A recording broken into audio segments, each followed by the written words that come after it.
It's 24 to 9, and you have been hearing this week about the prospect of a piece of local history going up for sale as the Anglican Diocese of Canberra and Goulburn looks to sell the more than 150-year-old Holy Trinity Church and Cemetery at Kameruka.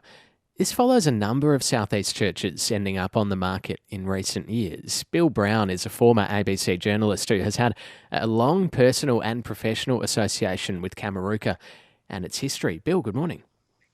Good morning, Eddie. How you going? Yeah, good, thank you. What makes Holy Trinity Church such a significant site? Oh, well, that's a big question, Eddie. I guess it's all about the history, obviously. So how to wrap that up? It's very much related to the establishment of the Kameruka Estate. That started out as a pastoral run back in 1834.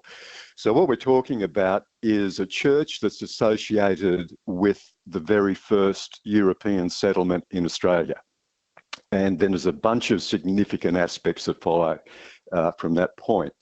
Now, so in the southeast in the 1830s, that was pretty, from a European settler perspective, it was open country and it was the beginnings of everything. So there was nothing out there. Just to cut to the chase, in the 1860s, it ended up being inherited by a chap by the name of Robert Tooth. Now, that's from the Tooth brewing family. They'd come out and they were making a lot of money making beer, which is very popular now and then, and they were pretty well heeled. He ended up being an orphan and inherited it in 1864. And this guy had a vision of how to settle rural Australia. He ended up being a member of Parliament in New South Wales in the colony, and then, when he was super rich, he went to England and became a member of Parliament over there. He was quite a chap, and an Anglican. And so what he did was he wanted to develop a farming community from scratch. So he built a village, and that village is still out there. It's modelled on a sort of a 19th century English village with a high street and a shop and a butcher's shop and a carpenter's store and blacksmith, all this sort of stuff. But he was very much about community. The estate ran 14 dairies, I think, very large families that were the first European settlers coming to the region. And so the phone book is full of people that are related to generations over about 150 years who have come to Kameruka. Now, a very big part of that vision about community was a playing field and, very importantly, a church. And the church itself, Holy Trinity, which I'll just mention it now in case I forget, there's also a cemetery there, of course. So that's a cemetery that goes back to first European settlement and is very precious to multiple families. There's also a war memorial there. So the church was a critical bit of infrastructure to build a community. It was designed by Edmund Blackett. Now, Edmund Blackett was the Colonial Architect of the time to New South Wales. He was very important to the Anglican Church. He designed not only Holy Trinity out there on Kameruka Estate, but also St Andrew's Cathedral in Sydney and the University of Sydney and the cathedral in Goulburn and so on and so on. Now, Tooth was very well connected, as you can imagine, and as a result, you've got a significant bit of architecture out there. So that's the background to it. You're hearing from Bill Brown on ABC Southeast, very well versed with the history of Kameruka and what has happened there over the years. Things change. There's no longer regular services at the church, and there's the prospect of this sale. Do you see a way that this can happen but still look after that history? Could the two go hand in hand? There's a lot around that. The Tandu Anglo Church was sold several years ago, for example. Now, that's just a little church built by the community and maintained by the community. It was about 110 years active until it was sold by the church. There's a kind of a pattern of this happening, and now at this point, I guess I'm talking about my views on this. It appears to me to be more about finances, more about sort of parochial dynamics.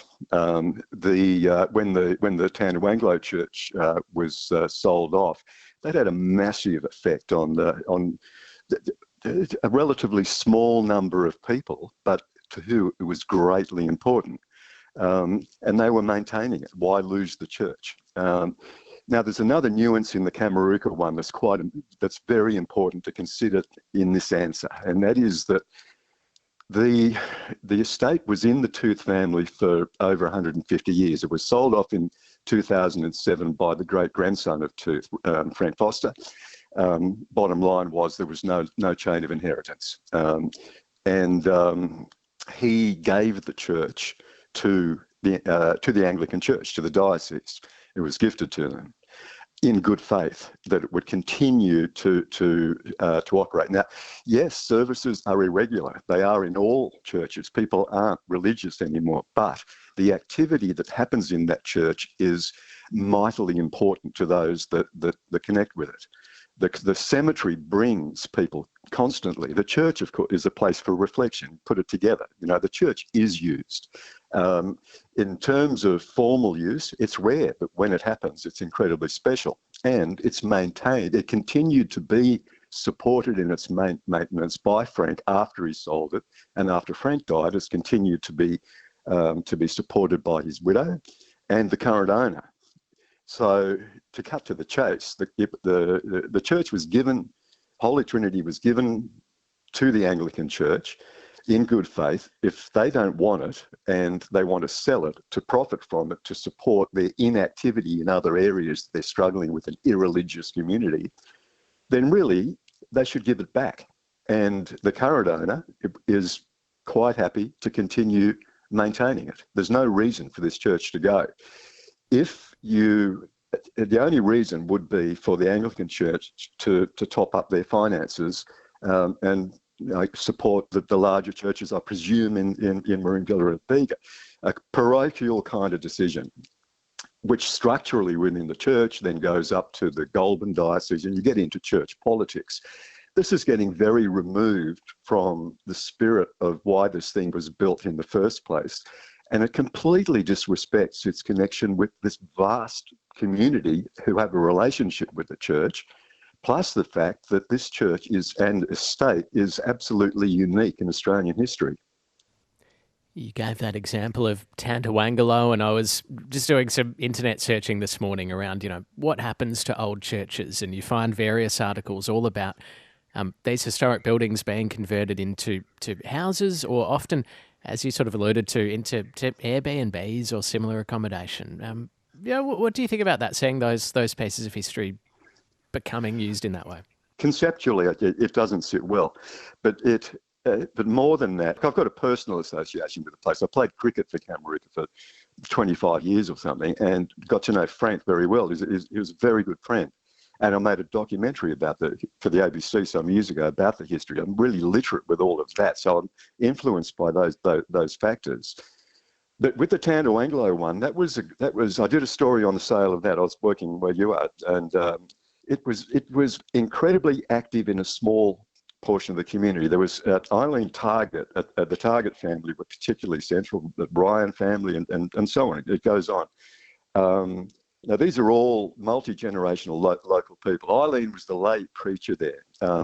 Neville was in his 90s.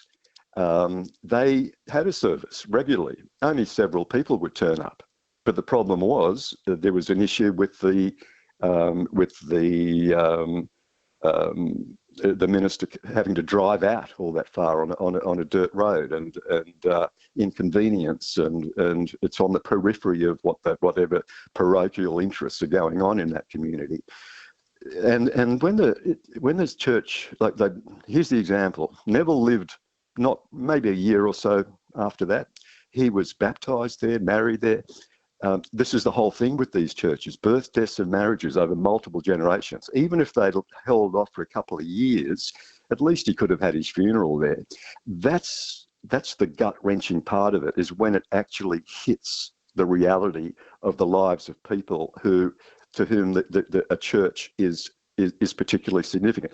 There we're talking about religious people, but it goes beyond that. The people who are, the whole thing with churches is people are not as religious as they used to be. But what the Anglican Church don't seem to get is that people are still soulful, and you're really stuffing around with that core aspect of a whole bunch of individual lives.